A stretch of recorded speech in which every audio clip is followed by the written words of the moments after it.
उत्तर प्रदेश के जिला बरेली में आहुति परिवार ट्रस्ट ने मानसिक चिकित्सालय में निःशुल्क भोजन का किया वितरण। बताते चलें, श्यामगंज में मानसिक रोगियों उनके परिजनों हेतु सेवा हेतु कार्यक्रम में सहयोगकर्ता सौरभ जैन वैभव जैन ने बताया कि वास्तविक मानवता की सेवा जरूरतमंद निर्बलों की सेवा करना है।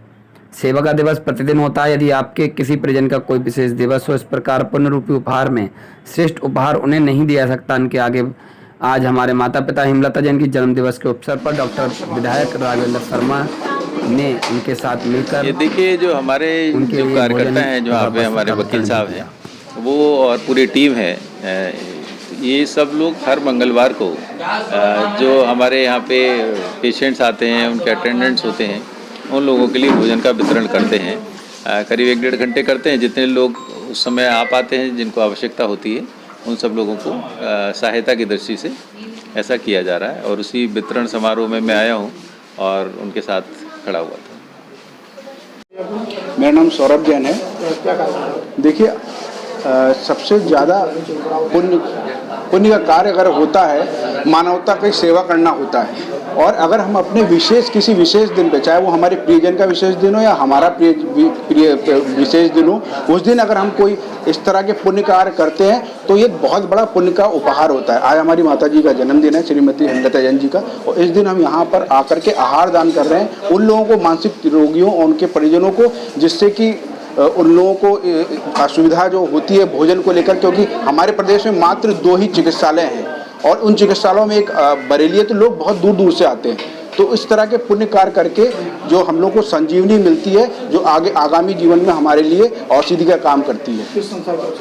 ये आरोही जो आहुति संस्था है, वो इस तरह के कार्य कर रही है और मैं उनको बहुत बहुत धन्यवाद करता हूँ। हम लोगों को भी इस कारण से इस तरह के पुण्य काम करने का अवसर प्राप्त होता है। वहीं आपको बताते चलें कि आकाश बायजूस ने लड़कियों के सशक्तिकरण और समावेशन के लिए लॉन्च किया education for all app. Flagship national scholarship exam NGTC 2022 के करीब 2025 छात्राओं को स्कॉलरशिप व नीट जी की कोचिंग निःशुल्क देना संस्था का मुख्य उद्देश्य है। के लिए रखी गई है। एंथे स्टार्ट हुआ था 2010 में और तब से लेकर के अभी तक बच्चों का जो पार्टिसिपेशन है वो बढ़ा है। और आज की प्रेस वार्ता में हम लोगों ने एंथे लॉन्च को बताया कि हम एंथे क्यों लॉन्च कर रहे हैं, इसकी मतलब ये क्यों महत्वपूर्ण है, इसकी क्या इम्पोर्टेंस है और ये समाज को कैसे प्रगति करा सकता है, जो समाज में अंडर प्रिविलेज बच्चे हैं उनकी कैसे सहायता कर सकता है, जो गर्ल चाइल्ड है उसकी सहायता कैसे कर सकता है, उसके सपनों को ये कैसे साकार कर सकता है। तो कहीं ना कहीं जो समाज का उत्थान है उसमें हम अपनी भूमिका निभाना चाहते हैं और समाज से भी यही चाहते हैं कि वो हमें कोऑपरेट करें, क्योंकि हम चाहते हैं कि बच्चे ज़्यादा से ज़्यादा आगे बढ़ें। तो कहीं ना कहीं ये जो स्कॉलरशिप एग्ज़ाम है ये समाज के लिए बहुत ही महत्वपूर्ण है और हम चाहेंगे कि हर बच्चा इसमें पार्टिसिपेट करे। ये पैन इंडिया लेवल पर एग्ज़ाम होता है एंथे स्कॉलरशिप टेस्ट, कश्मीर से लेकर के कन्याकुमारी तक। तो आज की जो प्रेस वार्ता है वो बरेली में रखी गई है। तो स्पेशली आज हम बरेली के जो आसपास के जो क्षेत्र हैं, बरेली जो सिटी है, उनके बच्चों को टारगेट कर रहे हैं कि कहीं ना कहीं हम उनके साथ खड़े हैं। उनको फ्री ऑफ कॉस्ट फॉर्म भरवाया जाएगा और इसके बेसिस पे स्कॉलरशिप दी जाएगी। जो 2000 बच्चे हैं, 2000 बच्चों को पूरी तरह से मुफ्त में पढ़ाई करवाई जाएगी और जो 2000 बच्चे हैं उनको अलग से मुफ्त में ये पढ़ाई करवाई जाएगी, जो उनकी आगे की पढ़ाई है। मान लिया कि कोई बच्चा अभी 8th क्लास में, वो 9th में आ रहा है, तो आगे की जो पढ़ाई है उसकी वो आकाश पूरी तरह से टेक केयर करेगा। अगर वो पहले 2000 रैंक में आता है तो मुफ्त में उसको पढ़ाई करवाई जाएगी। तो कहीं ना कहीं सामाजिक उत्थान में इसकी बड़ी भूमिका होने वाली है। वहीं आपको बताते चलेंगे, पहलवान साहब के 206 कुल शरीफ की रस्म हुई अदा।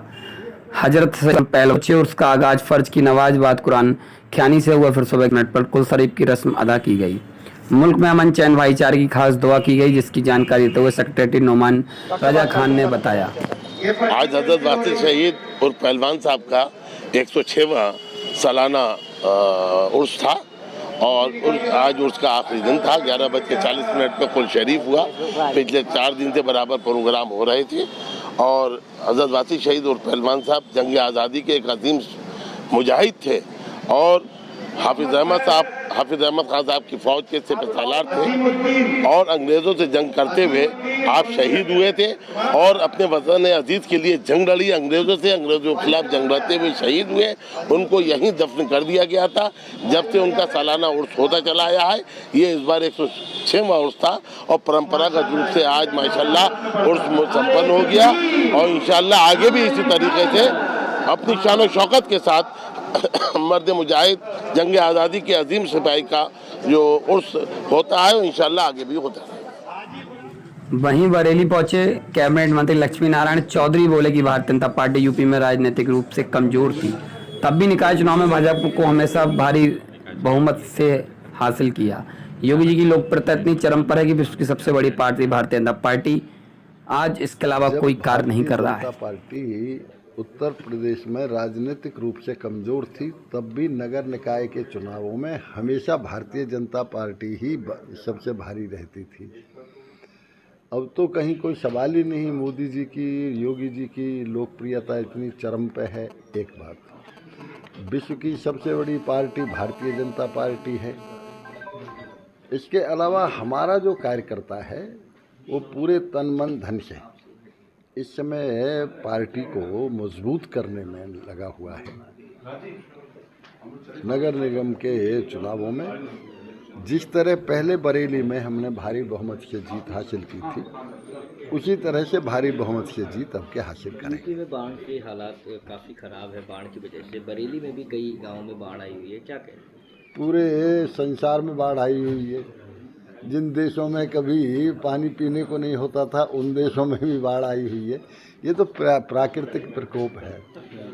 सरकार की ओर से राशन का पूरा इंतजाम किया गया है। सरकार की ओर से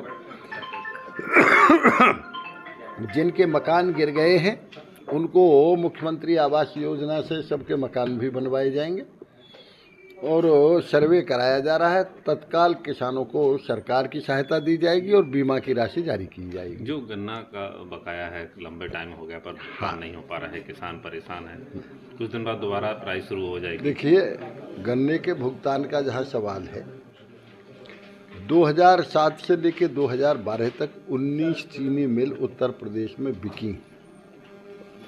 2012 से लेकर 2017 तक 11 चीनी मिल बंद हुई। आदरणीय योगी जी के नेतृत्व में नई चीनी मिलें बनाई गई। इसके अलावा 28% 5 साल में गन्ने का क्षेत्रफल बढ़ा है। 40% चीनी पूरे देश की हम अकेले उत्तर प्रदेश से देते हैं, पैदा करते हैं। गन्ने का भुगतान पहले 5-5 और 4-4 साल तक लटका रहता था। पिछली बार हमने पूरा भुगतान किया। 99.2% भुगतान गन्ने का हमने पिछले साल कर दिया था। इस बार लगभग 4,500 करोड़ गन्ने का भुगतान बाकी है। हम 30 अक्टूबर तक गन्ने के भुगतान को कम से कम 2 और 2,500 करोड़ और। वहीं आपको बताते चलें कि जान से मारने की नियत से बेटी पर ईंट से किया हमला। थाना बारादरी दुर्गानगर गोलगेट के पास का रहने वाला युवक ने पिता का आरोप लगाकर पत्नी के साथ छेड़छाड़ करते हुए विरोध करने पर मेरे सिर पर ईंट मारकर जान से मारने का प्रयास किया। क्या मामला बताइए पूरी बात? मामला ये है, मैं टुकटुक मतलब ऑटो चलाता हूँ। मैं रात के घर पे आता हूँ, टाइम नहीं आने का। पिताजी पी के शराब पी के लड़ाई मतलब घर में गलत हरकतें करते हैं। छेड़छाड़ के बाद इनको पकड़ भी रखा, तब भी इन्होंने कुछ नहीं कहा था। अब वो इनको धमकी देते हैं कि अगर तू घर से बाहर निकल जा या अपने पति को घर से बाहर निकाल दे तो मेरे हिसाब से रहना पड़ेगा, तो जैसे मैं करना चाहता हूँ। आपके पिताजी कहते हैं? पिताजी ये कहते हैं। और ऐसे में मेरी बहन भी इन्वॉल्व है। कौन सा थाना तुम्हारा? थाना बारादरी। और मारा किसने? ये पिताजी ने ईंट मारी है और भाई ने मुझे पीछे से पकड़ लिया था दोनों हाथों से। भाई मेरे बराबर का ही है।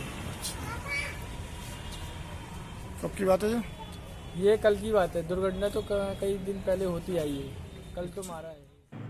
वहीं आपको बताते चलें, प्रधान की रंजिश को लेकर छेड़छाड़ मारपीट। थाना सरौली क्षेत्र में प्रधान की रंजिश को लेकर मारपीट छेड़छाड़ का आरोप लगाते हुए एक पक्ष ने एसएसपी ऑफिस पहुंचकर आरोपियों के खिलाफ कार्रवाई की मांग करते हुए शिकायती पत्र दिया। सिरौली क्षेत्र के गांव शाहपुर निवासी महिला का एसएसपी ऑफिस में पहुंचकर बताया कि सुरेश पांडे के बीच हुआ झगड़ा। मेरा नाम रामवती।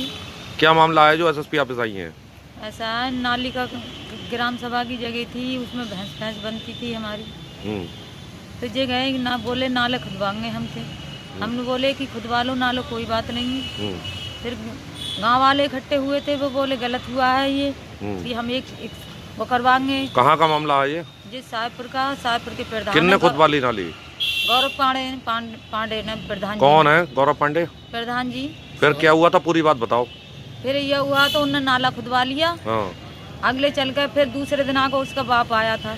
तो आप लोगों से नाले से क्या मतलब है? हमें कोई मतलब नहीं है, हमने तो कह दिया था खुदवा लियो। अच्छा, फिर कैसे गांव वाले इकट्ठे हुए तो बोले ये काम गलत हो रहा है, तो हमने की खुदवा लेने तो जहाँ खुदवा रहा था कोई बात नहीं है।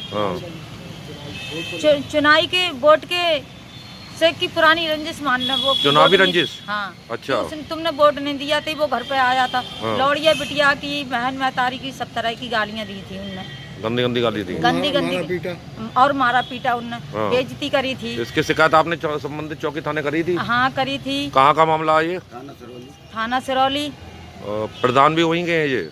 प्रधान तो नकली प्रधान बन गया, वैसे तो सिरौली रहता है और बन गया 4 बीघा जमीन। आज कप्तान साहब के पास आई, क्या आज वचन मिला आपको? आज को जो धर एप्लीकेशन दे दी थे यार।